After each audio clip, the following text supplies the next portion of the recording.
সুপ্রিয় দর্শক শ্রোতা মণ্ডলী, সকলকে জয়গুরু সম্ভাষণ জানিয়ে আমি আমার আজকের ভিডিওখানি শুরু করছি। ভগবানের কৃপায় আপনারা সকলে ভালো আছেন নিশ্চয়ই। আজ আমি আমার ভিডিওতে বলবো অখণ্ডমণ্ডলেশ্বর শ্রী শ্রী স্বামী স্বরূপানন্দ পরমহংসদেব তাঁর অখণ্ড সংহিতার বাণীতে ব্রহ্ম গায়ত্রী সম্পর্কে কী বলিয়াছেন। শ্রী শ্রী বাবামণি তাঁর অষ্টম খণ্ড অখণ্ড সংহিতার বাণীতে একটি ব্রাহ্মণ যুবকের প্রশ্নের উত্তরে বলেছেন, ব্রাহ্মণ যুবকটি প্রশ্ন করিয়াছিলেন, বাবামণি, ব্রহ্ম গায়ত্রী ও প্রণব কি সকলেই জপ করতে পারে? শ্রী শ্রী বাবামণি বলিলেন, হ্যাঁ পারে। সদ্গুরুর আদেশ যে পেয়েছে সে অজ্ঞ মুচি ম্যাথর চামার চণ্ডাল যাহাই হোক না কেন, ব্রহ্ম গায়ত্রী ও প্রণবে তার সম্পূর্ণ সমান অধিকার।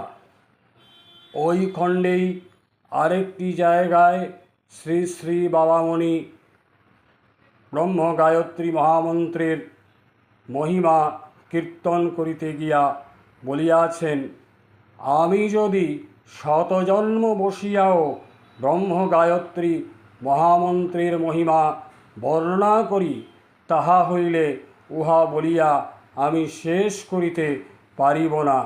ব্রহ্ম গায়ত্রী মহামন্ত্র হইতেছে সর্বজীব উদ্ধারের মন্ত্র। যে যত পাপ করুক, সৎ পথ হইতে দূরে সরুক, তার উদ্ধারের একমাত্র মহামন্ত্র হইতেছে তোমার ব্রহ্ম গায়ত্রী। সকল হিন্দুকে হিন্দু করিবার একমাত্র অমোঘ পাবন মহামন্ত্র হইতেছে তোমার ব্রহ্ম গায়ত্রী। কোনো ব্যক্তি যদি লোভে পড়িয়া নিষিদ্ধ বস্তু আহার করিয়া থাকে অথবা নিষিদ্ধ স্ত্রী পুরুষের সংস্রব গ্রহণ করিয়া থাকে, তাহা হইলে তাহার একমাত্র শুদ্ধিমন্ত্র তোমার ব্রহ্ম গায়ত্রী। তার মানে আমাকে পাপানুষ্ঠান করিতে হইবে, সেই কথা বাবামণি কখনো বলেননি। কোনো গুরুদেবই এই কথা বলেননি। শ্রী শ্রী বাবামণি বলেছেন, একবার যদি ভুল করিয়া থাকো, তার অখণ্ড সংহিতার কোনো একটি খণ্ডে তিনি বলেছেন যে একবার যদি তুমি ভুল করিয়া থাকো, সেই ভুল অথবা অন্যায় দুইবার যেন না হয়। ভুল মানুষ মাত্রেরই হয়, সেই ভুলকে শুধরে নেওয়া প্রয়োজন। শ্রী শ্রী বাবামণি তাঁর উপাসনা প্রণালীতে ব্রহ্ম গায়ত্রী মন্ত্র সম্পর্কে বলছেন, ব্রহ্ম গায়ত্রী জপকালে এই দৃঢ় বিশ্বাস রাখিবে যে তুমি স্ত্রী পুরুষ যাহাই হও না কেন এবং যে বংশেই জন্মিয়া থাকো না কেন, ব্রহ্ম গায়ত্রী মন্ত্র স্মরণের সাথে সাথে তুমি ব্রাহ্মণত্ব লাভ করিতেছ। ব্রহ্ম তেজ তোমার মধ্যে পুঞ্জীভূত হইতেছে।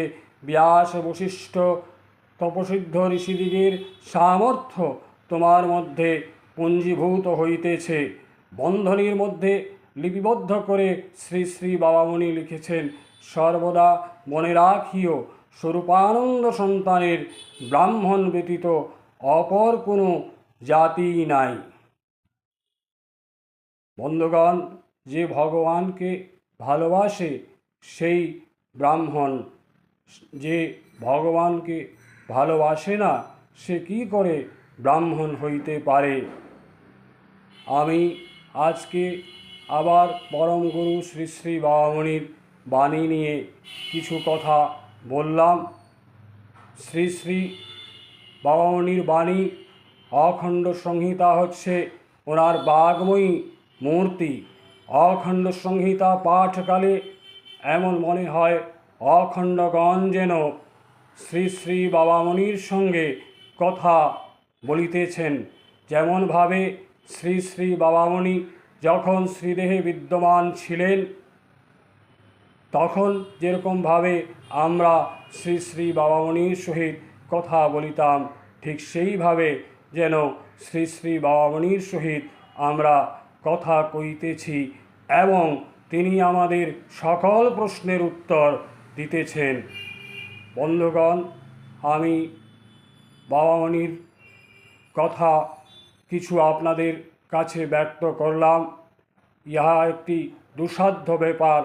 আমি পুনরায় বলছি, শ্রী শ্রী বাবামণিকে নিয়ে কিছু বলা কিংবা ওনার অখণ্ড সংহিতা অথবা যে কোনো গ্রন্থ, সে বিবাহিতে ব্রহ্মচর্য হতে পারে বা সংযম সাধনা হতে পারে, অখণ্ড আচার সংহিতা হতে পারে, যে কোনো গ্রন্থ নিয়ে আলোচনা করা, কিছু বলা আমার মতো এক দীন সন্তানের জন্য খুবই কঠিন ব্যাপার, দুঃসাধ্য ব্যাপার। আমরা সকলেই শ্রী শ্রী বাবামণির দীন সন্তান। আপনারা সকলে আমার এই অল্প কথাগুলো শুনেছেন। আপনাদের সকলকে ধন্যবাদ। পরম গুরু শ্রী শ্রী বাবামণির রাতুল চরণে সকলের মঙ্গল কামনা করিতেছি। মন্ত্রাধিপতি সকলের মঙ্গল বিধান করুন। সকলের জীবন হোক সুখময়, মধুময়, আনন্দময়। ভগবত প্রেম যেন সকলের জীবনকে প্লাবিত করে নামের বন্যা যেন বহিয়া যায়। শ্রী শ্রী বাবামণি বলেছেন, হরি ওঙ্কার যেন ইন্দ্রজাল সৃষ্টি করিল। হরি ওম, জয় গুরু। আবার দেখা হবে অন্য কোনো ভিডিওতে। সকলে ভালো থাকবেন। ভগবত প্রেম সকলের হৃদয়ে বর্ষিত হোক, এই বলে আজ আমার ভিডিওটি সমাপ্ত করলাম। জয় গুরু। হরি ওম।